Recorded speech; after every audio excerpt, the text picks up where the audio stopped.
Well, welcome to I think this is the fourth one. This is a fourth live show. This is a SalesXchange live show. My name's Nigel Main. I'm your host. I'm the founder of SalesXchange. And just a really warm welcome. Excuse me a second. It always happens, but that's life. What I'd like to say, just before we kick off, I want to say hi to the people that are listening as podcasters, because what we do with this show is once it's been recorded, once it's been shot and broadcast, we then record it, obviously, and then convert that into a podcast. And so we have people that don't have, who don't have the benefit of seeing some of the information that I put on the slides. However, some of the information that I do have, or rather the information I'm going to show, I am going to make that available. Just message me afterwards and I'll send you a copy of the PowerPoint. It's 30 meg, just so as you're aware. So it may not go through. It's just typical Outlook. So if need be, I'll make it available so you can download it. So basically, I mean, I hope you've had a good week. Lots of things have happened in the past 7 days around the world. We're trying to basically keep focused on what we're doing for us in our businesses. But one of the critical things, and as we look at the information we've got here, what we have, I always forget to do this. I think I need to set this up so it happens automatically, so I don't have to touch it. But the point is that whilst there is lots of things, there's a lot of things going on in the world, we need to keep focused. And it can be really difficult if what we're doing isn't generating the levels of business that we want, and so on. So we kind of get a bit of a double whammy. So what I'll do, I'll just pop over to this screen here. And this is what we're doing. This is the title of the show, you could say, which is digital marketing or digital marketers and SaaS killing your business. Now, a bit of a kind of a caveat, because I have created and intend for the focus of these live streams to be directed towards people that are running their own show, people that own their own businesses in technology, SaaS and services. It's really very, very specific. Too many organizations out there dismiss the difference between B2B and B2C. So I'm speaking specifically to senior people in businesses for them to understand what's happened over a very significant period of time. Now, yes, this is kind of like a monologue. It's a bit like, so what? The bottom line is, within this kind of 50 minutes or whatever, what I'm going to say will potentially change your outlook on your business for the rest of your career, period. And you might think, well, that's a bit highly inflated. No, it's not. Wait until you hear what I've got to say. Don't click away. There's no point. Otherwise, there's no point. There are organizations and people that run businesses and marketing that would never watch anything like this, because it kind of demands of them to change. But you've got to understand the upside of changing. What could be the different? What could happen if you changed? I'm going to come on to that. So everybody's seen and heard of these funnels. So it's a very typical marketing, sales illustration that we've got to get them into the funnel and so on and so on. They go through the stages of the funnel. You recycle them, send them back up to the top. But the reality is less. I've got 1% on there, but less than 1% of people that traverse that funnel actually become paying customers. They generate revenue. So all the effort pushing people towards a funnel is quite negligible. Excuse me. So then you've got the next part of it, which is, why 1%? Nobody knows. So they say, oh, I have no idea. Now they call it the dark funnel. Fancy that. Got a name for everything. So marketing call this inability to generate revenue through the activities that they're doing, because the nature of what they're attempting to do now, those customers, prospects, go into a dark funnel. Oh, we just don't know what they're doing. They could be talking to each other on Slack and we haven't got access to that. Oh, give me a break. So the issue here, excuse me, the issue here is why is this problem constantly prevalent for B2Bs?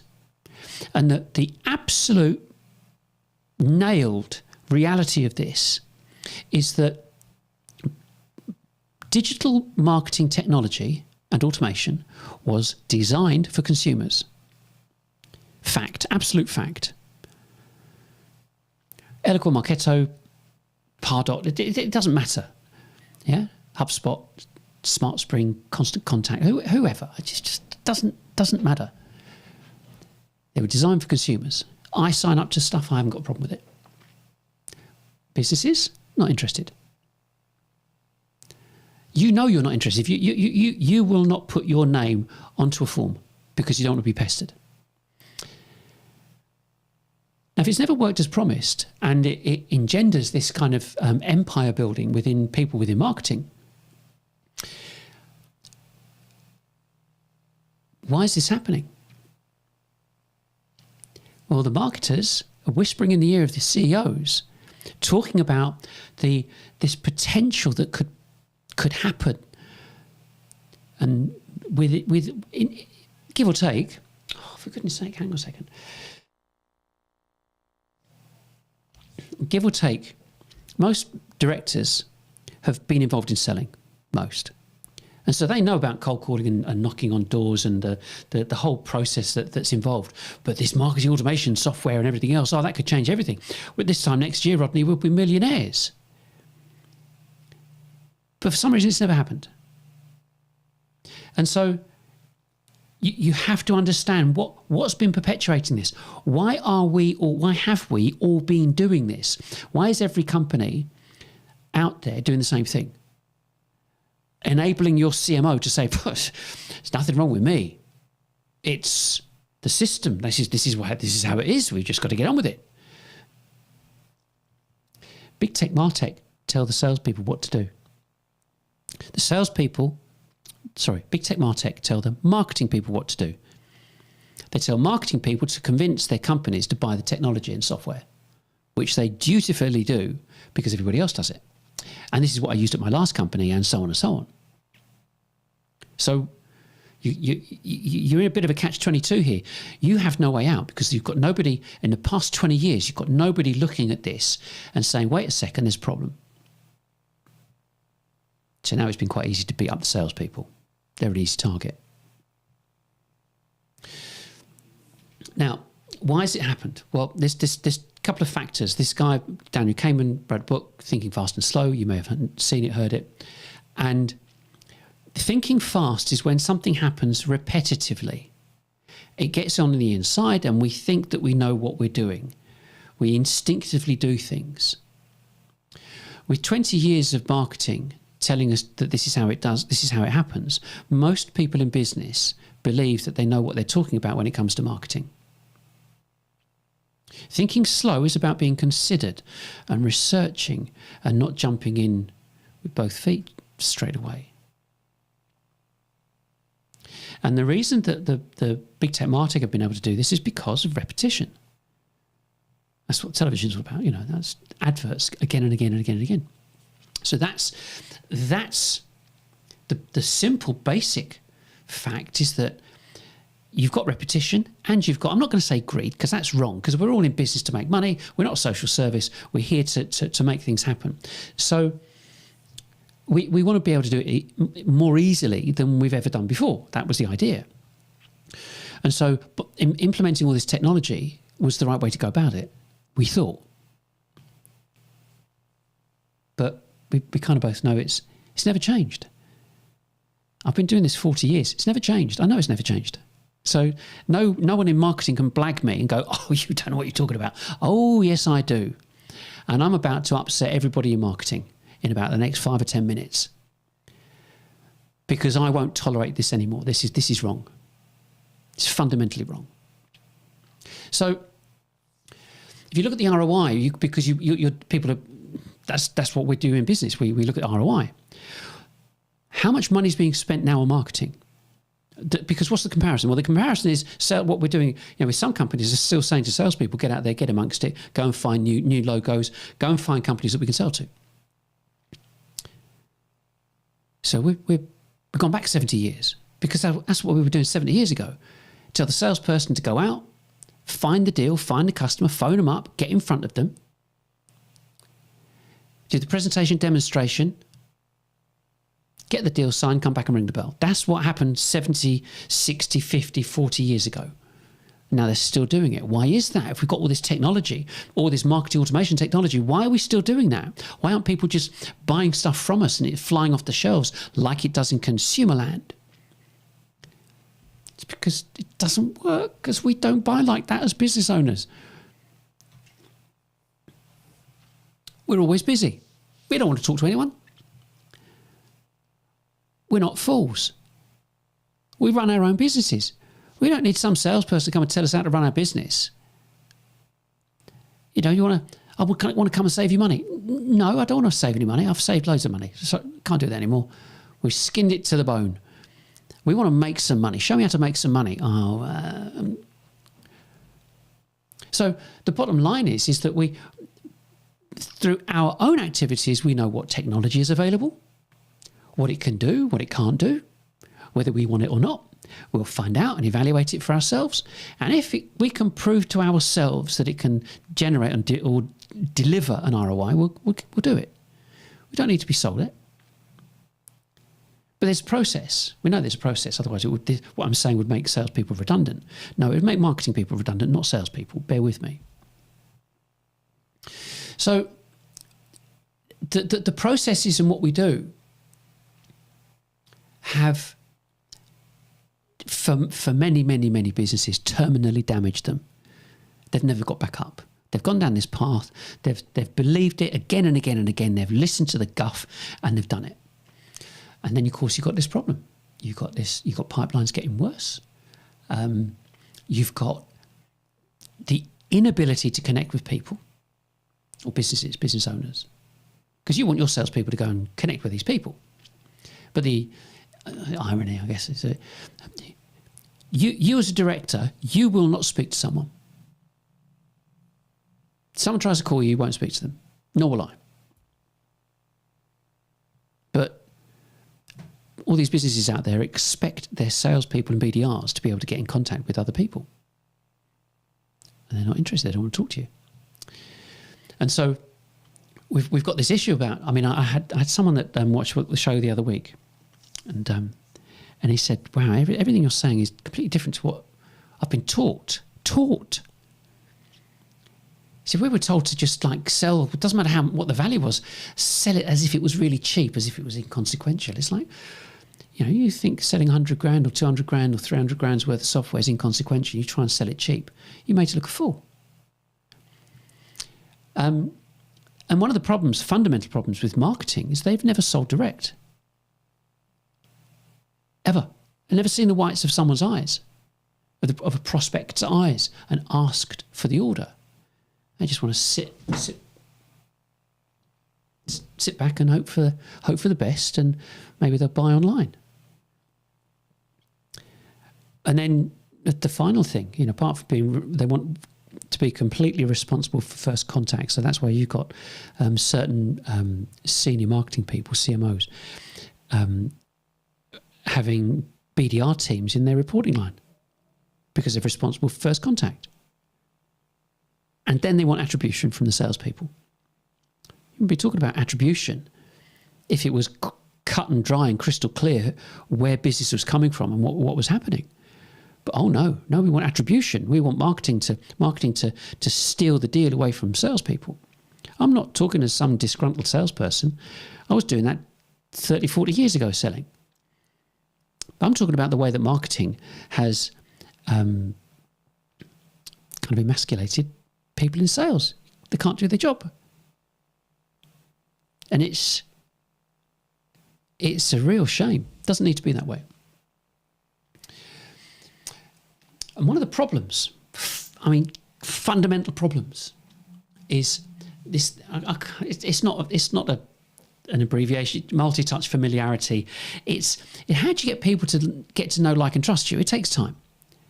And back in the day, 1997, I can't remember. It's on another slide. You know, when you absolutely know something and you go, I'll do that in a minute. I can't remember the guy's name, but I've got a picture of the book that he published in 1997.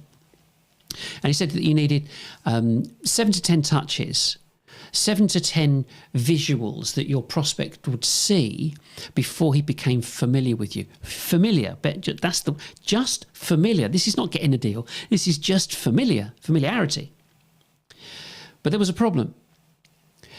That when you would try and deliver this information, you wouldn't always connect. They might have gone to the loo, they might be on holiday, they might not have received it, they might have been busy, they might have dismissed it. I mean, it could be anything. I mean, it doesn't matter. Anything. Any reason. But 1 in 3 would get through. So you want 10 things to get them to become familiar with you. So you need to produce 30 things, whatever those things are, that can appear somewhere for them to see, to become familiar with you. That's 25 years ago. Now, it's 20 to 30 touches. Because they're everywhere, aren't they? And it's between 1 and 5 and 1 in 10. So now you need like 100 things to 300 things set up to be able to communicate with your audience, for them to become familiar with you. So how many do you post out a week? How many things do you push out there every week? That is the burning question. And what you've got to consider, like it shows on the slide, that the critical thing is you're not just competing with other B2Bs. You're also competing with all the brands, all the luxury brands who've got just spectacular short videos. Oh, we like them. And they're the ones that are getting our eyeballs and attracting us to watch them and stop thinking about all the other stuff. It's really quite difficult. It's a lot of work, isn't it? Typically. So we have to kind of take a pause for a bit, because I'm looking at my screen. I can't read it. So the critical thing is, so there is kind of some of the problems. And so, I mean, I'm not saying it's tongue in cheek, but you'll see where I'm going with this. There comes a point where I'm saying that marketing doesn't work. You know it doesn't work. Everybody knows it doesn't work. But the reason that you've not done anything is because you don't know if anything else exists. And if you did, how would you even start? But the important part, the most important part, if you don't know where you are, how can you make a path to somewhere else? That's just a fact. So if we look at being really critical, looking at what's happening right now in marketing. So, okay, marketing, what do you do and why do you do it? Treat me like I'm stupid. You're good at that. So here I am.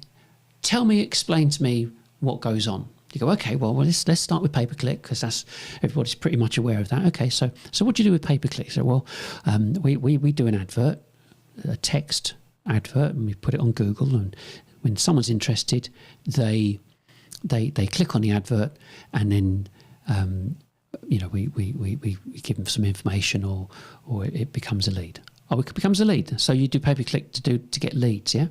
Yeah. And so would you just put the one advert out, yeah? Oh, yeah, just put one advert out, and then people come across and see it, and we've got some keywords in there. So you don't do ABC split testing on multiple adverts because of multiple people looking at it. Oh, we do sometimes, but not all the time. Oh, okay. That's fine. That's fine. So you do pay-per-click to get leads. Yeah, that's right. And so what's keep going. So well, the pay-per-click goes to a landing page. Oh, okay. And what happens then? Well, it goes to a landing page, and the landing page tells them a bit about what we do, and then we ask them for their email address and their name and so on, so we can contact them later, and that goes into our marketing automation system. And what's the objective of that part of it? Well, that's to do leads. That's for us to generate leads. Oh, okay. So the pay-per-click is the cost for because we're looking at money as well, because it costs money. Yeah? So you've got pay-per-click, budget for pay-per-click, that's for leads. You've got demand gen and automation, so that's for leads. Do you do anything else for leads? Well, we've got standard lead generation. And what do you do with that? Well, if we do events and stuff like that, or we might put something out that we can identify if someone absolutely wants to buy something from us or use our services, and we kind of couch it in such a way so it looks like it's lead gathering. Okay, so there's more things to do with leads, obviously. Well, yeah. So where does ABM come into this? Oh, well, with ABM, what we do then is we then have a structure where we communicate with everybody who's in that buying chain, that buying connection, and that can be anywhere between 8 and 18 people. Wow, that's a lot. So how do you approach that? Well, what we do is we get our content, and we send that content to those different people. Okay. So you're sending the same content to multiple people. Yeah, that's right. So I'm not following that, because if it's account-based marketing for ABM, surely you would write to a managing director in a different way to somebody further down the feeding chain, because he's got a different view on it in terms of he wants to establish an ROI, and this person down here just wants to keep his job and contribute in some way, shape or form. Well, we can do that, but it's a lot of work. You know, we write one piece of content, to multiply it 11 times is a bit too much. So we just do the same document. Okay, but the objective overall is generating leads. Yeah, that's right. Okay, and so what do your telesales and BDRs do? Oh, well, they follow up the people that have gone to the pay-per-click and the demand gen, lead gen, and ABM, and they do the follow-up to like a gentle introduction if they haven't done anything. Oh, so they're cold calling basically. Well, yeah, but they know who we are because they've downloaded something. Okay, and what's their ultimate objective? Well, it's to get leads, isn't it? Of course. Oh, yeah. I see what you mean. Yeah. And do you use anything else? Well, yeah, because if any of those people that have downloaded stuff, we've already got their email address. So if they go on our website, we can see who they are. But even if they don't go on even if they've not downloaded anything, we can use the same type of software that links with consumer data, and we can find out the IP address and the mobile telephone number and email address of people, even if they've not contacted us. And so what do you do with that? Well, the telesales people ring up and try and make an appointment, try and speak to them. What, for leads? Well, yeah, for leads. Okay. And is there anything else that you've got? Well, we've got a bit of an integration, an API that enables us to create and do gifting. Yeah, we dish out Amazon vouchers and so on to people that we think might be, whether they're stage level 2, 3, 4 or 5 or whatever. But yeah, we apply it to that and to keep them interested, to get us in there and so on. So you're bribing them basically. Well, we wouldn't call it bribing. It's a bit harsh calling it bribing. But yeah, bribing, I suppose, if you want to go with that word. It's up to you. So everything that you're doing, everything that marketing is doing is looking towards the leads and getting leads done, yeah? So where are they? What do you mean, where are they? Where are the leads? All the salespeople I ever speak to, they go, marketing's rubbish, doesn't work, we get nothing. They all give you the big one and say, "Oh, we're on target." It's just those salespeople just can't sell. Is that right? 20-year veterans of being involved in selling for goodness knows how long can't sell. You've been doing the same thing over and over for 20 years and you're not giving them the leads. Has anybody seen Glengarry Glen Ross? If you haven't, go on YouTube, go and have a look, have a watch. It's Alec Baldwin, Kevin Spacey, Al Pacino, Jack Lemmon, and the other guy who come back to me.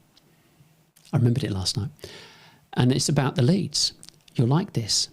For those who are not watching, who are listening to this on podcast, it's a picture of some people gifting some leads to the salespeople. The issue is that leads are for closers. Is what happened in Glengarry Glen Ross. Sales director, sales manager pitches up in his BMW and says, you can't have the leads because you're all useless. Leads are for closers. Leads are good. Everything that you've got, the leads are great. The leads are this, and they go, but the leads have never been any good. They go, the leads are gold. It's what you need. And that's crept into marketing speak. How marketers are talking about salespeople with derision. It's not good. It's not good, and it's not going to end well. So, if you're kind of looking at what people are doing right now, some easy stuff to understand is to say, right, well, what are the processes? What would I suggest? Well, first of all, stop the blog. You haven't got a blog. Get rid of your blog, for goodness sake. You're a B2B. You're not a travel company or travel couple or business or blog. Yeah, you don't need a blog. Blogs are personal logs. You have articles. Trust me, you have articles. Get rid of blogs. Get rid of the terminology blogs. Get people to stop thinking about it. You don't need to do weekly blogs, updates, articles. It's not necessary. You don't just need to chuck out a blog a one-off on social media, which is what most people do. They write an article or a blog, and use the picture that they've got, the stock picture that they've got that they've chucked on the blog, because it needs a picture, right? And they chuck that onto social media, do it once, and then tell everybody on Teams, share it with your audience, would you? That's to some extent of putting articles on social. And one of the big deals is when it comes to articles. Who is it for? Why was it written? How was it written? How long is it? Why is it there in the first place? What's the objective of it? So the reality is, you got to stop it. You got to stop the blog. You got SEO. People go, oh yeah, we've got to do SEO. Everyone's got to do SEO. You've had, as a company director, you've had loads of people talk to you about SEO. Oh, you must have SEO. And you go, yeah, oh yeah. And you pay it. Whether you're paying through for platforms like SEMrush, Neil Patel, Moz, whoever, yeah? You sure you need it? You sure you need SEO? You've got to think about this. Everybody says you need it, and I'm saying you don't. So I must be mad, yeah?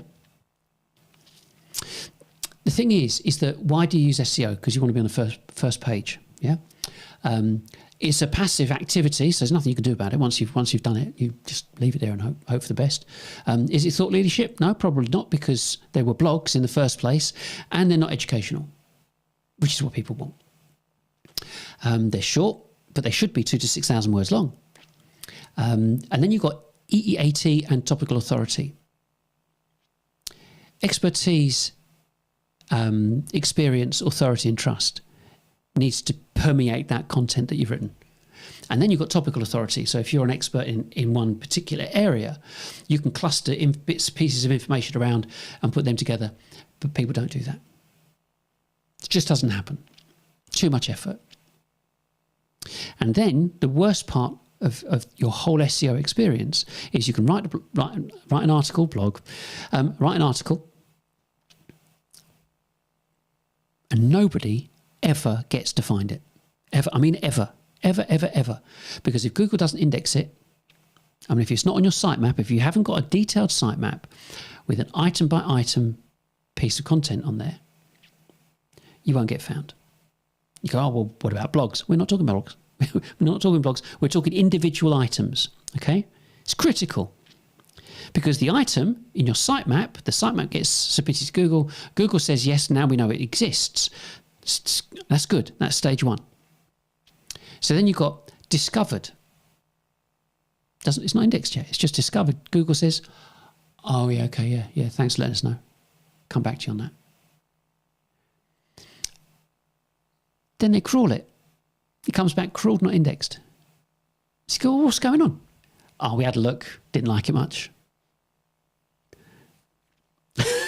So they still don't see it. And then what you do want is crawled and indexed. They go, well, that's not so bad. We quite like that. But what people don't realise is that the articles that you produce, the content that you produce is not for you. It's not for your website, not just yet. It's for Google. You are writing for Google, for their search engine to deliver suitable content for their customers. And then you're competing with everybody else. So if Google doesn't think it's good enough for their customer, it's not detailed enough, it's not in depth enough, it's not long enough, doesn't cover the subject well enough, they don't index it. People, that's unfair. Is it? Why? Google's a commercial company. Why should they worry about you? So you've gone through all that work and effort, and you paid someone to come and do SEO for you, and you're still not getting your content out there. Makes you wonder, yeah? So we won't worry about that. Oh yeah, there was a stop press thing on there, wasn't there? Really useful update. Really useful content update happened recently. And people have seen their content fall off a cliff. Because it's not really useful to Google's customers. So you've got to know about this. You're a director. Buck stops with you. You've got to know about it. Because your marketing people won't tell you. They just make up excuses. And then blame it on sales.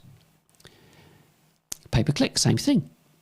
You want to be on page one, you've got to pay for it. It's passive. You sit there. It's not thought leadership. It's not educational. It's not, the content's not long enough or good enough. It's still about talking about EAT.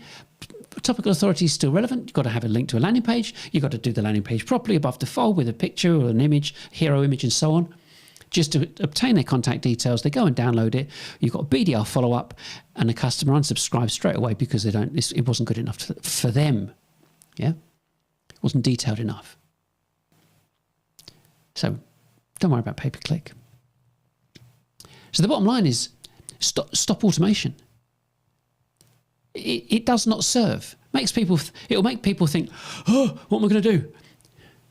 How can we not have automation? It's bigger than that. Way, way bigger than not just having automation. I'll come to it in a minute. So, we've done these interesting kind of infographics. Cold calling, waste of time. Please, someone accept this. It's a waste of time. You can't have someone on the phone all week to just reach one person that might be interested, and then deal with all the callbacks and ringbacks, and then pay fortunes for your Salesforce license to make sure that you can ring them back. Oh, come on. They don't want to talk to you anyway, or them. And everybody knows the people that are ringing them up are not the experts. They're the privates. They're the soldiers. Yeah, the grunts. They're just trying to play the numbers game. Try and find someone. Nuts, absolute nuts. Don't cold call. So, are digital marketers killing your business? 100% yes. 100% yes. Solution? Fire them. They're no good. They're no good to you. You can't turn around and fire all these marketing people. Why not? I haven't got a problem with that. Scenario. You're in financial difficulty. You haven't sold enough kit. You don't know what to do. You become a statistic. You go bust, you lose your house. What happens to your marketer? Instantly gets another job. Goes and does the same thing again. And this is the trouble with marketers. I know 100%. You go back to that picture of I can't, a grim word, the Lord of the Rings picture I showed earlier, whispering in the ear.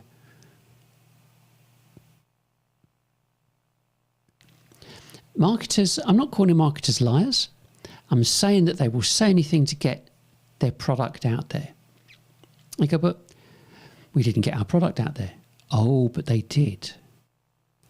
They got the big tech Martech's product out there and kept their job for a given period of time. It's not about your product because they'll go and work anywhere. So you can look at it with rose-tinted glasses if you want, but there's no point.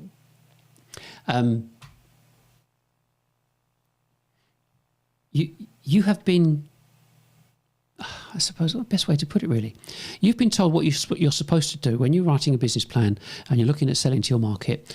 There was an accepted structure that you would have this many people and these people doing this and those people doing that, and you would have directors and managers and people working and so on and so on.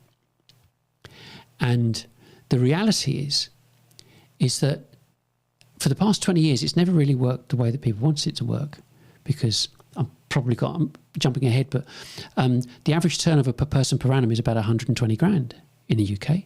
That might be high for some people, might be less.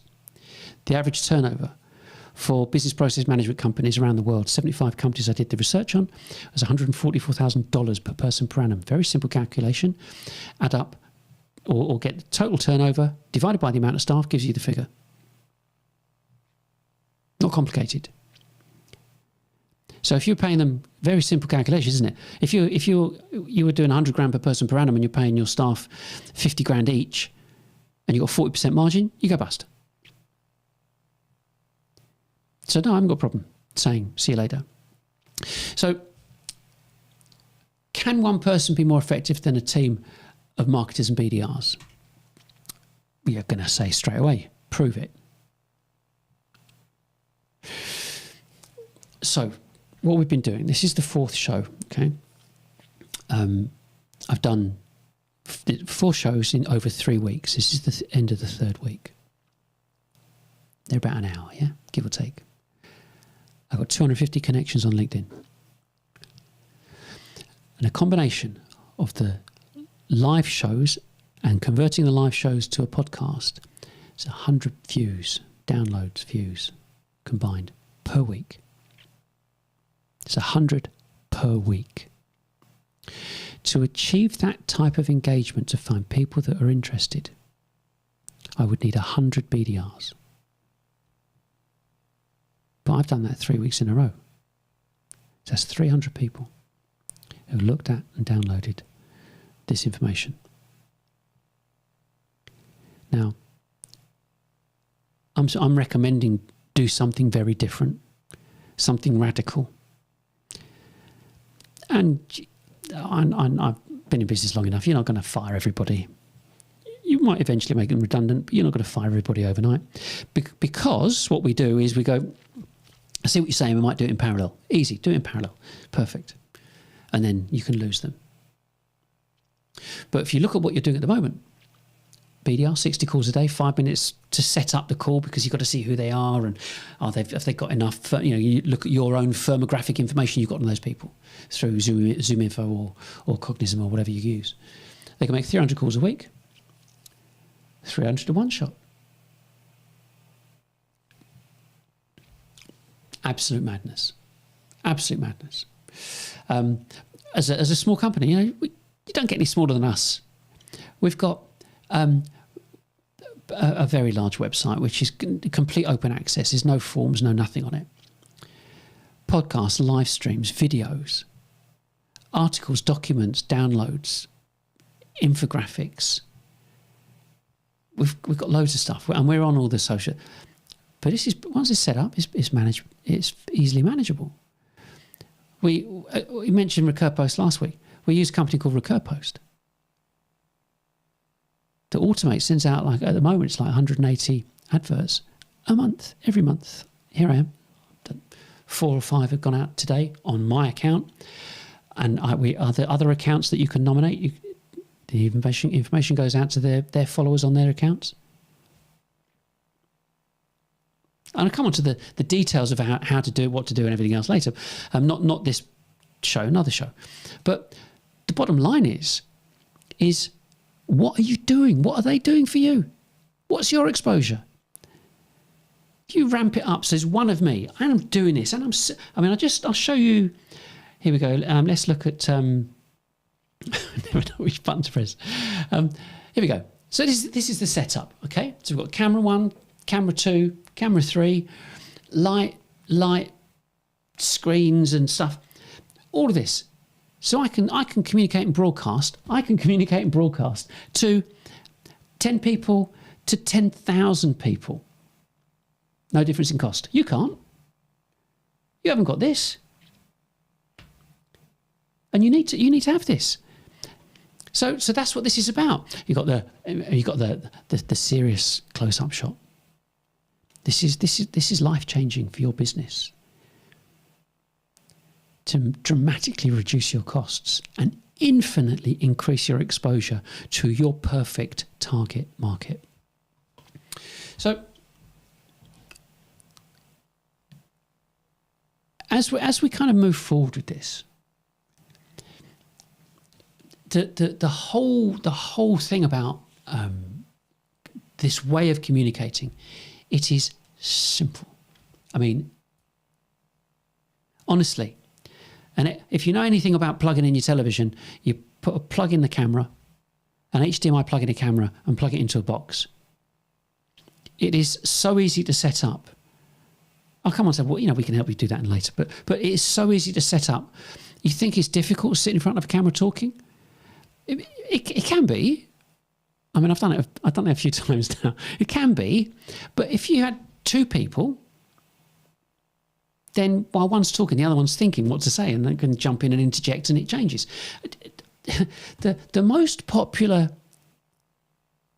live streams are when there are 2 or more people talking.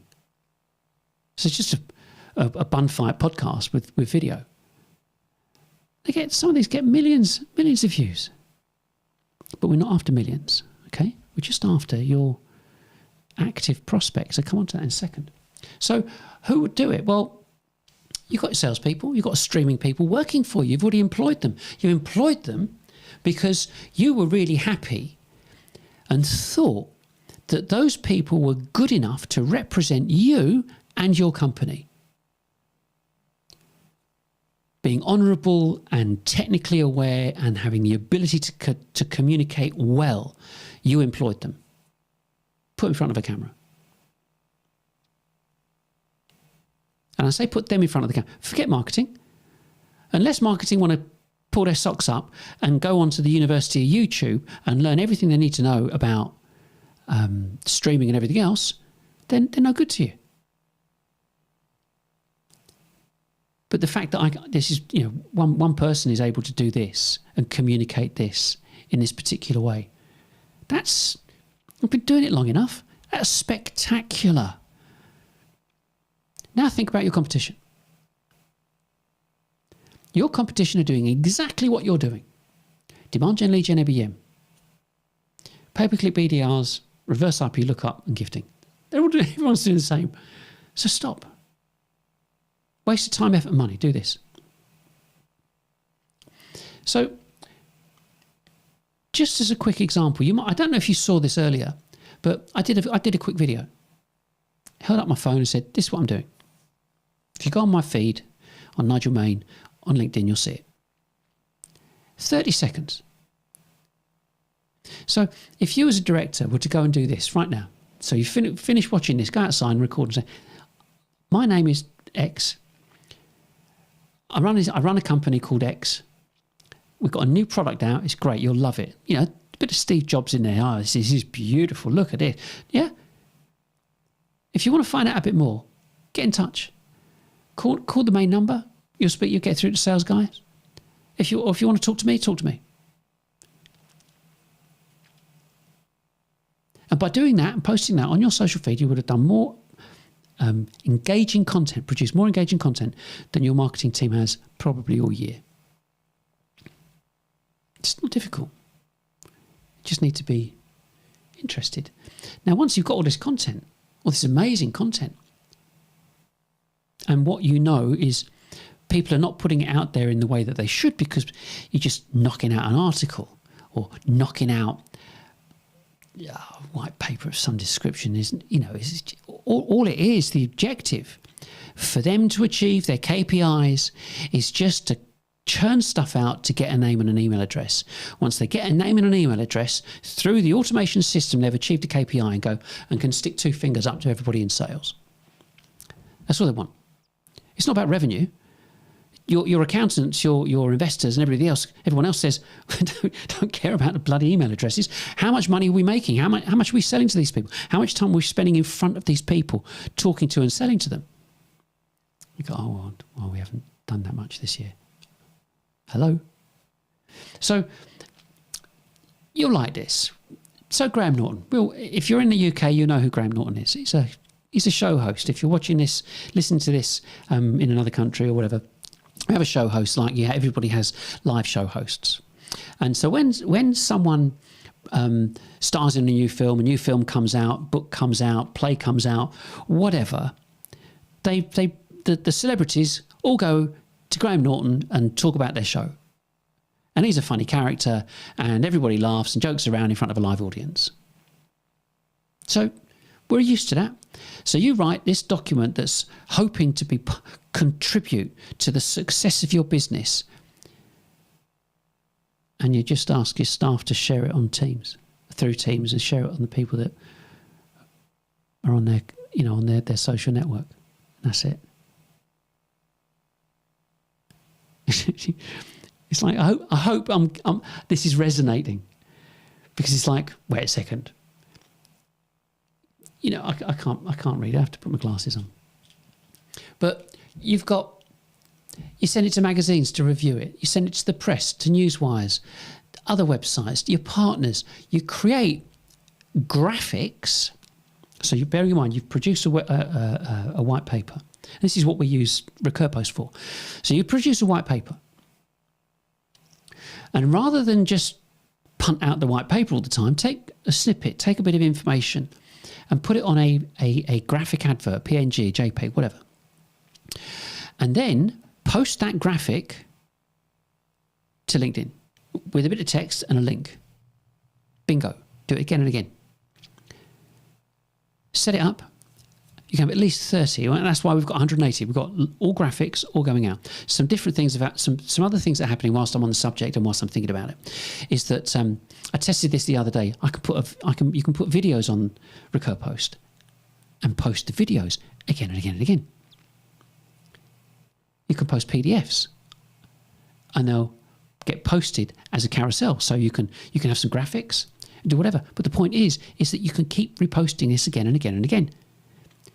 Because what you're doing is you're promoting and selling, in inverted commas, your content, not your product.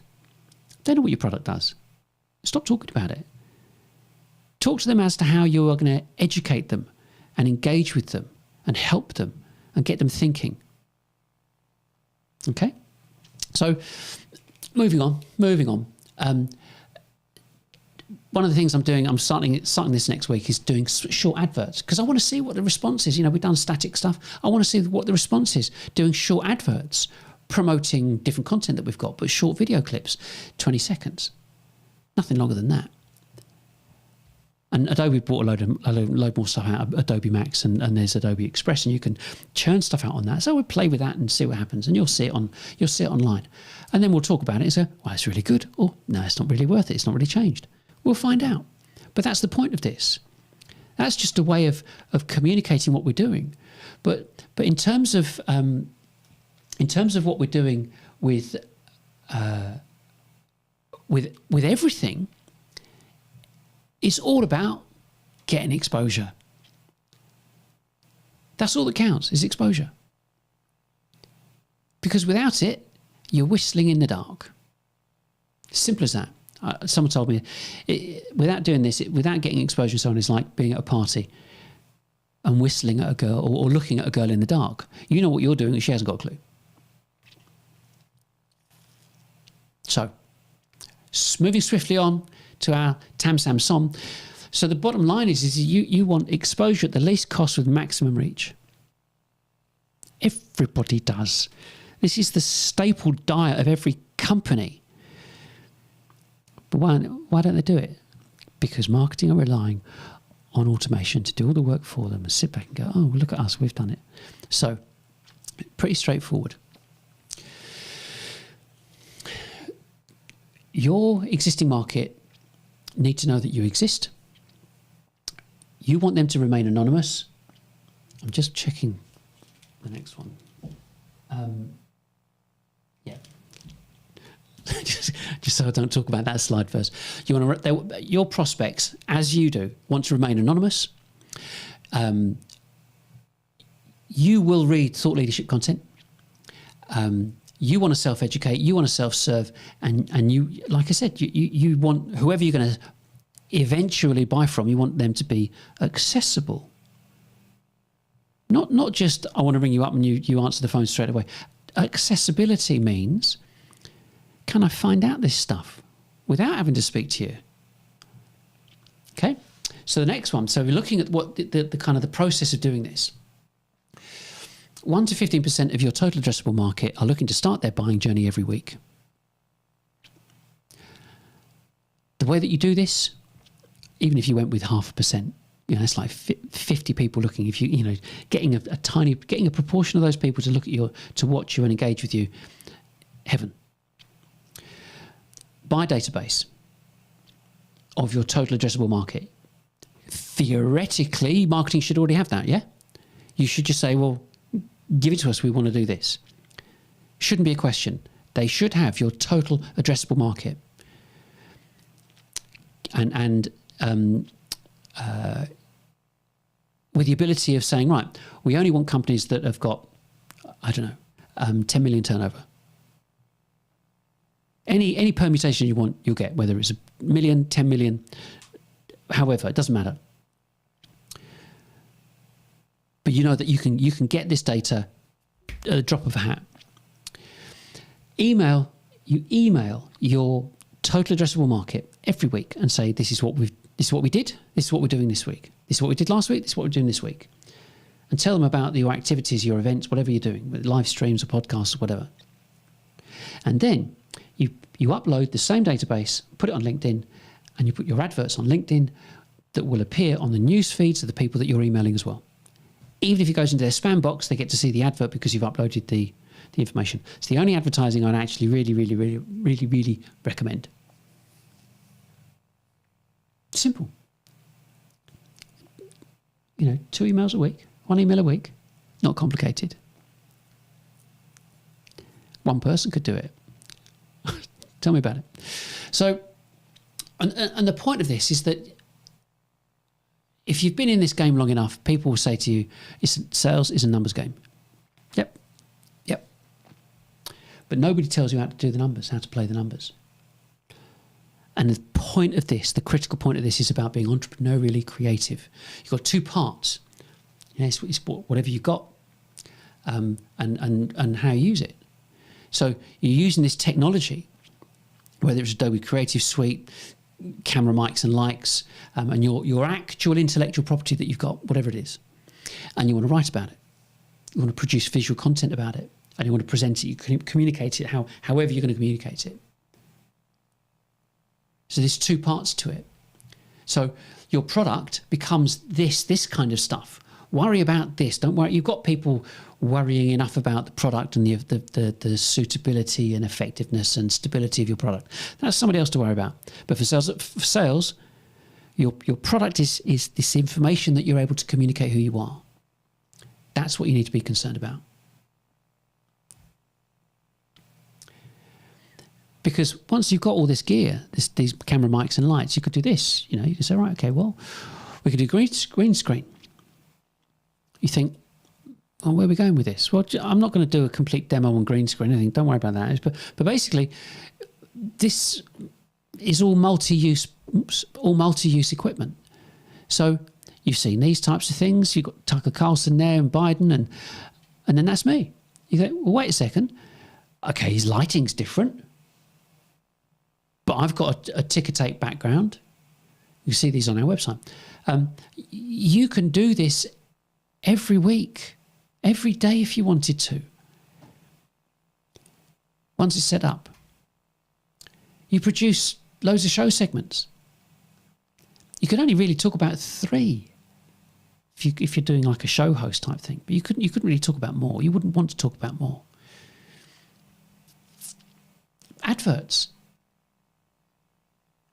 of your own that you post on the site. You know, we'll be back after these messages. I'll do it in one of the future ones. I've got adverts, but you know, an advert pops up of your product, and you put the same adverts and banner adverts on your own website to promote your white paper or product or whatever.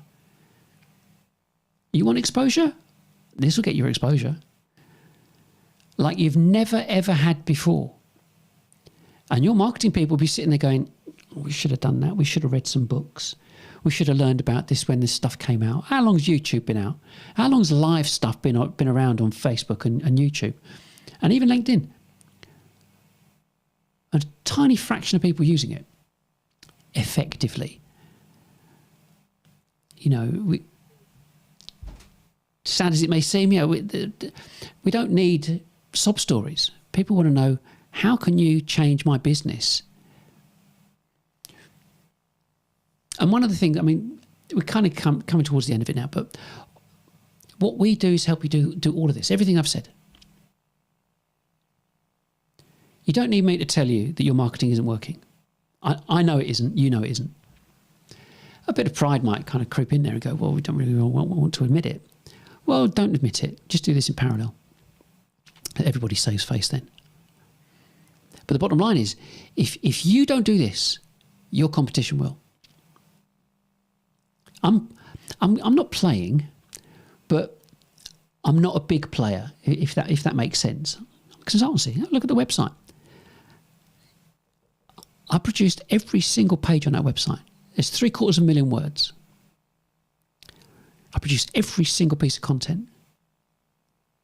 So I'm pretty well positioned to advise and practice what you preach. I mean, I'm doing it, yeah. And you know, looking at the kit I was talking about before, this piece of kit over here with the red button on here over here, that's a switch to camera 1, to camera 2, and back to camera 3. So I press 2 buttons, one to record everything and one to broadcast it. These 2 top buttons here, just press that, and all of this broadcasts. Absolutely anybody can do it. Nothing can touch this, but it is absolutely everything your prospects want: anonymity, visibility, engagement. And you know, if you had 2 or 3 people doing this, it'd be a lot of fun, and that's what people want to see. They want to be educated as to why they should buy your product, and they'll buy it. But being passive and sitting there waiting for them to come to you, well, you know it doesn't work. And to kind of help people with what we do, we've got a one of the web pages is all about how to start this from start to finish. But the critical point, going back to this one, is that we can help you do everything. You know, we can do everything for you, do part of it for you. I would come and talk to your SMT, even your marketing teams, and let them quick fire anything at me. And you sit there, if you know, give me the 3rd degree in front of your board of directors. But you know, if the gloves come off, then I'll explain exactly what they're doing and get them to explain to you why they haven't done what they should have done. Because that's the reality of this. There's no, you know, you are not running a social service, yeah? Oh, it's great to have you here, do what you like. Said nobody ever. You've had expectations of turnover every single year. And you were promised by all these different people, yes, it'll increase, and it never did. So you can go on our site, it's the Go Live tab right across the top. All the information is there, step by step. If you don't want to do it, call me in. I'll help. I'll advise. And we'll just see how that goes. But we are here to help you do this. It doesn't matter where you are because we've got all this. Yeah. Looking at your competition, it's really important. We, you, me, right now, we're at the beginning. Yeah, we're the enthusiasts. Okay? You don't want to be a laggard in this, because it's bad enough people thinking that they're getting visibility because of Google and so on. But with the EEAT and topical authority and a really useful content update, less and less people are getting visibility. But I'm going, oh, so what? Doesn't matter, does it? As long as you've got all of this. You know, we're getting thousands of impressions every week just on LinkedIn. And when I press those two buttons, it streams on LinkedIn, Facebook and YouTube simultaneously. And I think it's about 5,000 people following me on YouTube. But there, you know, how many people have you got following you? And part of your communications process and everything else could be, well, we want more people following us. We'll do that first. Start with that. Get them following you. But there are processes, and there's a strategy to be implemented. You don't go. You could go live straight away. You know, you pick up your phone and you say, right, we're going to go. Here we are. We go live now. But it's planning for it, and that's the perfect preparation prevents poor performance. We all know that. And so we are closing. We are coming into land. You've got to be creative, entrepreneurially creative.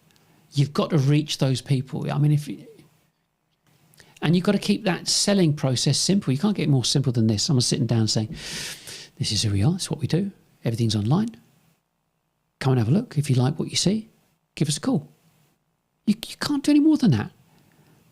How can you? You can't pressurize people into doing stuff they don't want to do. It's never worked.